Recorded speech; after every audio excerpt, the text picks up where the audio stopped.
Assalamualaikum warahmatullahi wabarakatuh. Kembali lagi bersama saya Afid sebagai terapis pusat bekam. Saya sedikit akan membahas 7 penyebab umum tubuh mudah lelah meskipun tidak banyak bergerak. Pernahkah kamu merasa tubuh sangat lelah padahal aktivitas fisik yang kamu lakukan tidak banyak? Nah, kamu tidak sendirian. Banyak orang yang mengalami kelelahan tanpa sebab yang jelas meski terlihat tidak wajar. Kondisi ini sebenarnya bisa dijelaskan dari sisi medis maupun gaya hidup sehari-hari kita. Lelah bukan banyak atau hanya soal kurang tidur ataupun kerja berat. Nah, terkadang penyebabnya tersembunyi dalam kebebasan yang tempatnya sepele. Berikut ini adalah 7 penyebab umum tubuh terasa mudah lelah meskipun tidak banyak bergerak. Yang pertama, kurang tidur berkualitas. Tidur bukan hanya soal durasi, tapi juga berkualitas meskipun kamu tidur 7-8 jam semalam. Jika kualitas tidurnya buruk, tubuh tetap bisa merasa lelah saat bangun. Penyebab tidur tidak berkualitas. Yang pertama, sering terbangun di malam hari. Yang kedua, tidur terlalu larut.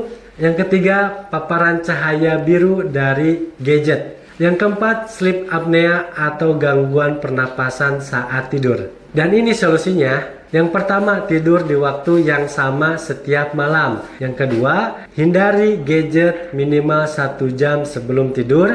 Yang ketiga, ciptakan suasana tidur yang nyaman, kamar gelap, sejuk, dan tenang. Yang keempat, gunakan aromaterapi atau musik relaksasi.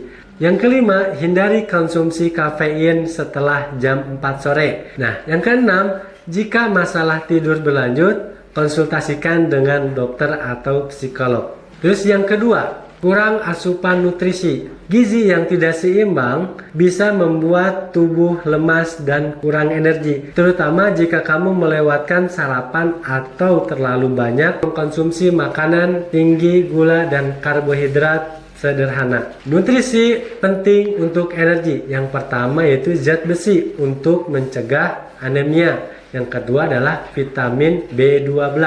Nah, yang ketiga, magnesium. Yang keempat, protein dan lemak sehat. Solusi konsumsi makanan bergizi seimbang. Yang pertama, sayuran hijau atau bayam atau brokoli. Kedua, buah-buahan yang segar. Yang ketiga, sumber protein yaitu adalah telur, ikan, daging tanpa lemak. Yang keempat, karbohidrat kompleks, beras merah, dan oatmeal. Minum suplemen bila perlu atas rekomendasi dokter. Sarapan sehat setiap hari agar energi stabil. Kurangi makanan instan dan olahan tinggi gula. Yang ketiga, dehidrasi. Seringkali kita lupa minum air putih. Padahal dehidrasi ringan saja bisa menurunkan konsentrasi dan membuat tubuh terasa lelah.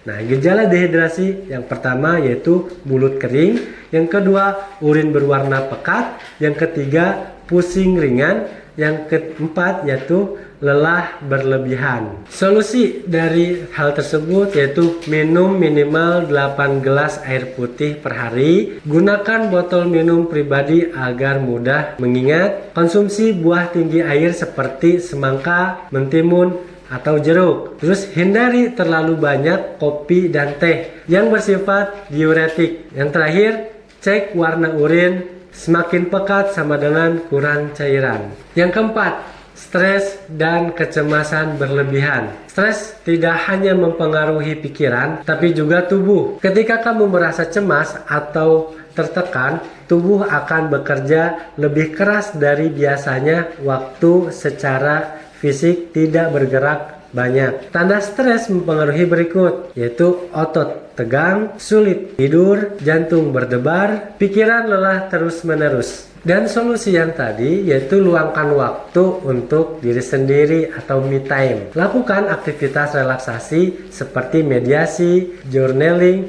atau mendengarkan musik tenang. Olahraga ringan seperti jalan kaki atau yoga dapat menurunkan hormon stres. Batasi paparan media sosial yang memicu stres dan berbicara atau bicara dengan orang terpercaya atau konselor jika butuh bantuan emosional. Yang kelima, jarang bergerak atau sedentary lifestyle. Meskipun terdengar kontradiktif, terlalu sedikit bergerak justru bisa membuat tubuh semakin lemas. Otot dan sistem tubuh butuh aktivitas untuk tetap bugar.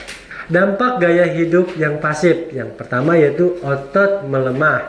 Yang kedua, sirkulasi darah menurun. Yang ketiga, metabolisme melambat. Yang keempat, energi cepat habis. Dan solusi ini yaitu lakukan stretching setiap 1 jam sebelum bekerja.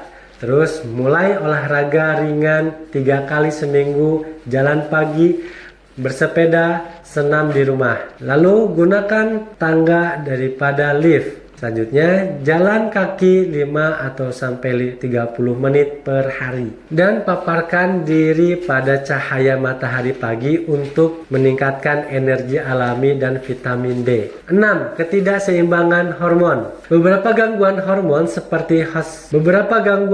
hormonal seperti hipotiroid, diabetes, atau sindrom kelelahan kronis bisa menyebabkan rasa lelah berlebihan. Gejala yang menyertai yaitu berat badan naik atau turun drastis, suasana hati mudah berubah, rambut rontok, mudah merasa dingin atau panas. Solusi hal tersebut, yang pertama, periksakan kondisi ke dokter bila lelah berkepanjangan. Yang kedua, cek lab darah, fungsi tiroid, gula darah, dan vitamin.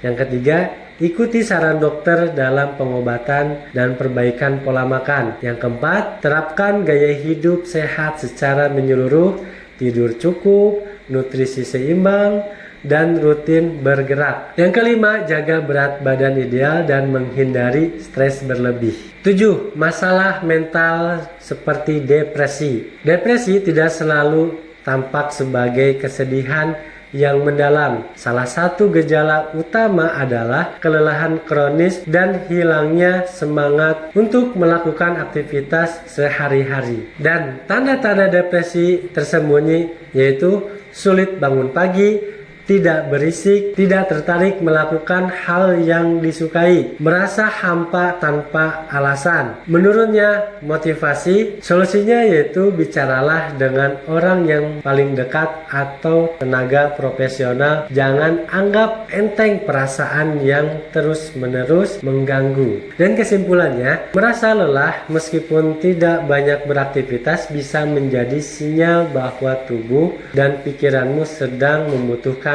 perhatian. Jangan abaikan tanda-tanda tersebut. Coba evaluasi gaya hidup, pola makan, serta kesehatan mentalmu. Jika kelelahan berlangsung lebih dari 2 minggu atau disertai gejala lain yang mengganggu, sebaiknya konsultasi ke dokter untuk pemeriksaan lebih lanjut. Ingat, tubuh adalah rumahmu. Jaga dan dengarkan dia dengan baik. Baik, terima kasih untuk edukasi hari ini. Semoga bermanfaat dan bisa dilaksanakan dan sebaik-baiknya. Saya Afid. Wassalamualaikum warahmatullahi wabarakatuh.